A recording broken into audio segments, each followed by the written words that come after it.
नमस्कार मंडळी, विन दोघातलेही तुटेना या मालिकेच्या आजच्या भागात तुमचे स्वागत आहे. मालिकेत पुढे आपल्याला बघायला मिळणार आहे कशा पद्धतीने मल्लिका मोठे कारस्थान रचणार आहे, कारण तिला समर आणि स्वानंदीमध्ये डिवोर्स घडवून आणायचा आहे. दुसरीकडे तिला रोहन आणि अधीरामध्ये देखील डिवोर्स घडवून आणायचा आहे. तिला स्वानंदीच्या फॅमिलीसोबतचे नातं कायमचे संपवायचं आहे. आणि आता झालंय असं की समर आणि स्वानंदीने एकमेकांसोबत अबोला धरलेला असतो आणि त्याच कारणामुळे ते दोघे एकमेकांसोबत बोलत नसतात. तर याच परिस्थितीचा फायदा उचलून मल्लिका त्या दोघांमध्ये वेगवेगळे गैरसमज निर्माण करणार आणि त्या गैरसमजांचाच वापर करून त्या दोघांच्या नात्यामध्ये फूट पाडणार आहे. पण हे सगळं नेमकं कसं घडून येतं याबद्दल आज आपण चर्चा करूया.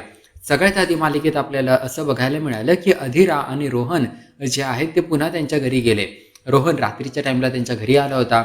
सगळ्यांना वाटलं चोर आलाय, पण नंतर कळालं की रोहन खरं तर त्याच्या बायकोला अधीराला चोरायला आला होता.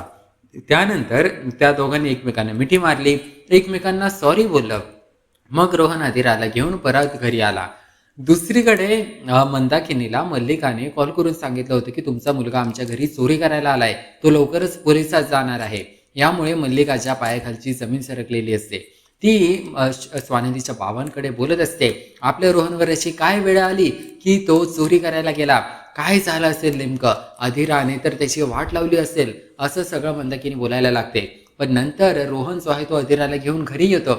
नंतर समजतं की रोहन खरं तर अधीराला चोरायला गेला होता आणि ही गोष्ट कोणती घाबरणारी गोष्ट नाहीये, तर ही एक गोड गोष्ट आहे ज्यावरती सगळे लोक हसत होते. आणि अशा पद्धतीने आपल्याला बघायला मिळतं की घरी आल्या मंदाकिनीने अधीराला खूप काही सुनावलं.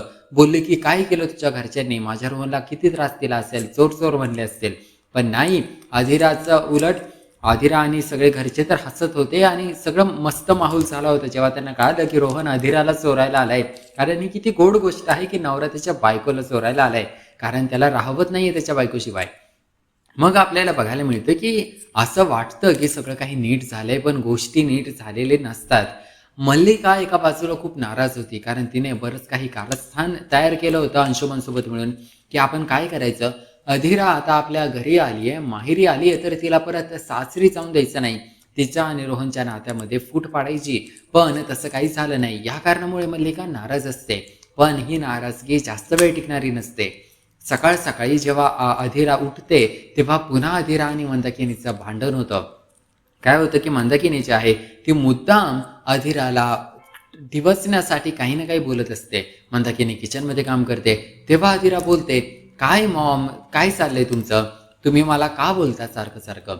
तर मंदाकिनी म्हणते, तुला कळत नाही का, जर तुझी सासू किचनमध्ये काम करते तर येऊन काम करायचं, मदत करायची.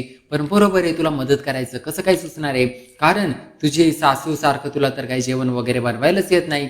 नंतर अधीरा म्हणते, हे बघा, तुम्हाला काम करायची इच्छा नसेल, नो प्रॉब्लेम, मी आज बाहेरून काहीतरी ऑर्डर करते, सांगा तुम्हाला काय आवडतं. आता अधीरा मंदाकिनीला प्रेमाने विचारते की तुम्हाला काय आवडतं मला सांगा, मी तुमच्यासाठी ऑर्डर करते. पण मंदाकिनी नाही, तिला फक्त भांडणच करायची आहेत. तर मंदाकिनी म्हणते, मला काही नको आहे, काही ऑर्डर बेटर करू नको, मला ते बाहेरचं तेलकट वगैरे जेवण आवडत नाही. मग अधीरा म्हणायला लागते, तुम्हाला काय वाटतं आपण घरात जे सामान आणतो ते एकदम हाय क्वालिटीचं असतं का, तसं नाहीये. मग मंदाकिनी अधीरामध्ये परत भांडणं होतात. या सगळ्या गडबडीमध्ये मंदाकिनी काय करते की एक भांडं खाली पाडते ज्यामध्ये तेल असतं, तेल त्याने खाली सांडलेलं असतं. त्यानंतर त्याच तेलावर पाय घसरून मंदाकिनी पडते आणि सगळे लोक मग रोहन आणि स्वानंदीचे बाबा तिकडे येतात. मंदाकिनीला उचलतात. मंदाकिनी जोरात ओरडत असते, आई ग आई ग, लागलं मला, माझ्या सुनेने मला ढकललं त्यामुळे मी पडले. अधीरा म्हणते, खोटं बोलतात आहेत आई, खोटं बोलतात आहेत, मी काय त्यांना ढकललं वगैरे नाहीये, त्यांनी हा तेलाचा डबा खाली पाडला, त्याच तेलावर घसरून ते पडलेत, यामध्ये माझी चूक नाहीये. पण मंदाकिनीला इकडे लागलंय, पण तरी तिचे काय भांडणं थांबत नाहीये.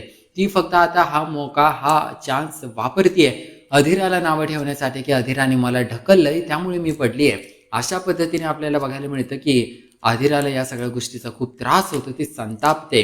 तेवढ्यातच मल्लिकाचा अधीराला कॉल येतो. मल्लिका तर आलीच आता आगीमध्ये तेल ओतायला. तर मल्लिका जेव्हा अधीरासोबत बोलते तेव्हा म्हणते की काय अधीरा, काय चाललंय तुझं, तू गेली तिकडे पण तुम्हाला कॉल पण केला नाही तुझ्या आईला. तेव्हा अधीरा म्हणते, मला इकडे यायलाच नव्हतं पाहिजे, खरं तर मला माझ्या माहेरीच थांबायला पाहिजे होतं. तेव्हा मंदाकिनी म्हणते, "काय बोलते बाळा? काय झालं का तुझ्यासोबत? परत रोहन भांडला का तुझ्यासोबत?" अधीरा म्हणते, "नाही, रोहन नाही भांडला माझ्यासोबत. यावेळेस आई भांडल्यात." आणि या वेळेस मग मल्लिका याच गोष्टीचा फायदा करून घेते. ती म्हणते, "मला माहिती आहे तुला तिकडे खूप त्रास होतोय. तू आमच्या घरीच असायला पाहिजे होतं," असं मल्लिका अधीराला बोलते. आता अधीराला देखील वाटायला लागलंय, की मी या सासरी नाही राहू शकत. मला परत यावं लागेल माझ्या माहेरी. दुसरीकडे आपल्याला असं बघायला मिळतं की समर आणि स्वानंदीमध्ये अबोला आहे. हा अबोला खूप गोड असतो. सुरुवातीला तर अबोला गोड आहे, पण कधी हा वाईट होतो हे त्यांनाच कळत नाही. समर आणि स्वानंदी एकमेकांसोबत बोलत नसतात. दोघेही एकट्यामध्येच स्वतःसोबतच बोलत असतात. फॉर एक्झाम्पल, जेव्हा समर विचारतो की माझं वॉलेट कुठे ठेवलंय, तर मग स्वानंदी उत्तर देत नाही. मग समर म्हणतो, "अच्छा, हा आठवलं, कपाटात ठेवलंय ना." मग तो स्वतः जातो कपाटातून घेतो. मग स्वानंदी म्हणते, "जर तुम्हाला माहितीच आहे वस्तू कुठे ठेवल्यात, तर मग नेहमी मला का विचारत असतं सारखं, हे कुठे ठेवलंय, ते कुठे ठेवलंय?" आता समर म्हणतो, "स्वानंदी मॅडम, तुम्ही काय बोलला का?" स्वानंदी म्हणते, "नाही, नाही, मी काही नाही बोलले." आणि अशा पद्धतीने आपल्याला बघायला मिळते की स्वानंदी समोर स्वतःसोबतच बोलत असतात, पण समोरच्या सोबत बोलत असतात. आता यांचं हे भांडण तर खूप गोड असतं. हे दोघे फक्त एकमेकांसोबत चॅलेंज लावून बसलेत की समोरचा व्यक्ती कधी बोलेल. आधी स्वानंदी बोलेल का समर बोलेल? दोघांमधला कोणता व्यक्ती आधी हार मानेल? पण या सगळ्यामुळे मोठा प्रॉब्लेम होणार असतो. तो प्रॉब्लेम म्हणजे की आता मंदाकिनीला मल्लिकाचा कॉल येतो. मल्लिकाला या गोष्टीविषयी समजलंय. समर आणि स्वानंदीने एकमेकांसोबत अबोला धरलेला आहे. कारण या गोष्टीविषयी सुष्मिताने खबर येऊन मल्लिकाला दिली होती. मल्लिका आता मंदाकिनीला कॉल करून सांगते की हे बघा, माझी इच्छा आहे की तुम्ही लवकरात लवकर स्वानंदीला तुमच्या घरी बोलवून घ्या आणि त्यानंतर तुमचं काम आहे की स्वानंदी आणि समरमध्ये बोलणं नाही होऊन द्यायचं. कारण आधीच त्यांच्यामध्ये अबोला आहे, अजून आपण त्यांच्या नात्यामध्ये फूट पाडूया. मंदाकिनी या सगळ्या कारस्थानामध्ये मल्लिकाची साथ देते. मग मंदाकिनी म्हणते की आता तिच्या पायाला लागले, तर ती याच कारणावरून स्वानंदीला घरी बोलवून घेते. स्वानंदी पण जाते तिच्या माहेरी. त्यानंतर आपल्याला बघायला मिळतं की स्वानंदी जेव्हा माहेरी आलेली असते, तेव्हा समर स्वानंदीला कॉल करतो, कारण त्याला स्वानंदीची आठवण येते. पण मंदाकिनी स्वानंदीची आई स्वानंदीचा फोन घेते आणि कॉल कट करते समरचा.